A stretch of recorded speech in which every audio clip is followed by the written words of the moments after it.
सभी भाई बहनों को जय मसीह की। आज का ये वचन है यशायाह 46 का, जो कि बहुत इम्पोर्टेंट वचन है। इस वीडियो को पूरा ध्यान से ज़रूर सुनना। परमेश्वर आप सभी को आशीष दे और बहुतायत से आशीष दे।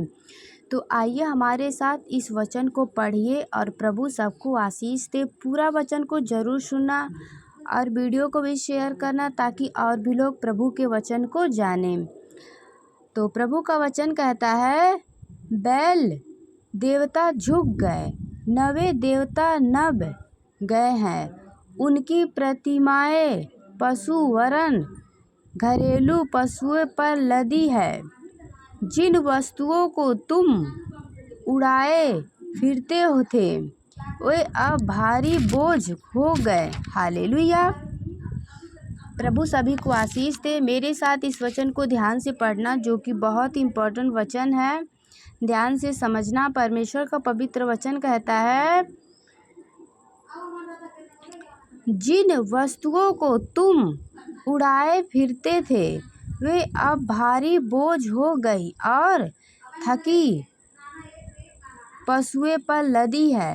वे नाब गए, वे एक संग झुक गए। वे उस भार को छोड़ नहीं सके और आप भी बंधुआई में चले गए। हे याकूब के घराने, हे इजराइल के घराने, हे सब बचे हुए लोगों, मेरी ओर कान लगाकर सुनो। तुमको मैं तुम्हारी उत्पत्ति ही से उठाए रहा और जन्म ही से लिए फिरता आया हूँ। तुम्हारे बुढ़ापे में भी मैं वैसा ही बना रहूँगा और तुम्हारे बाल पकने के समय तक तुम्हारे उठाए रहूँगा। मैंने तुम्हें बनाया और तुम्हें लिए फिरता रहूँगा। मैं तुम्हें उठाए रहूँगा और छुड़ाता भी रहूँगा। तुम किससे मेरी उपमा दोगे और मुझे हालेलुया किसके समान बताओगे, कि किस से मेरा मिलान कराओगे, कि हम एक समान ठहरेंगे। जो थैली से सोना उड़ेलते या कांटे में चांदी तौलते हैं, जो सोनार को मजदूरी देकर उससे देवता बनवाते हैं, तब वे उसे प्रणाम करते वरन दंडवत भी करते हैं। वे उसको कंधे पर उठाकर लिए फिरते हैं। वे उससे उसके स्थान में रख देते और वह वहीं खड़ा रहता है। वह अपने स्थान से हट नहीं सकता। यदि कोई उसकी दुहाई भी दे तो भी ना वह सुन सकता और ना विपत्ति से उसका उद्धार कर सकता है। हे अपराधियों, इस बात को स्मरण करो और ध्यान दो, इस पर फिर मन लगाओ। प्राचीन काल की बातें स्मरण करो, जो आरंभ ही से है, और परमेश्वर में ही हूँ, दूसरा कोई नहीं।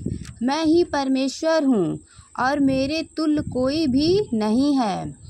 मैं तो अंत की बातें आदि से और प्राचीन काल से उस बात को बताता आया हूँ जो अब तक नहीं हुई। मैं कहता हूँ हालेलुया। तो आप लोग वचन को विश्वास करो। प्रभु आप सभी को आशीष दे। आगे वचन कहता है, मैं तो अंत की बातें आदि से और प्राचीन काल से उस बात को बताता आया हूँ जो अब तक नहीं हुई। मैं कहता हूँ, मेरी युक्ति स्थिर रहेगी और मैं अपनी इच्छा को पूरी करूँगा। मैं पूर्व से एक उकाब पक्षी को अर्थात दूर देश से अपनी युक्ति की पूरा करने वाले पुरुष को बुलाता हूँ। मैं ही हालेलुया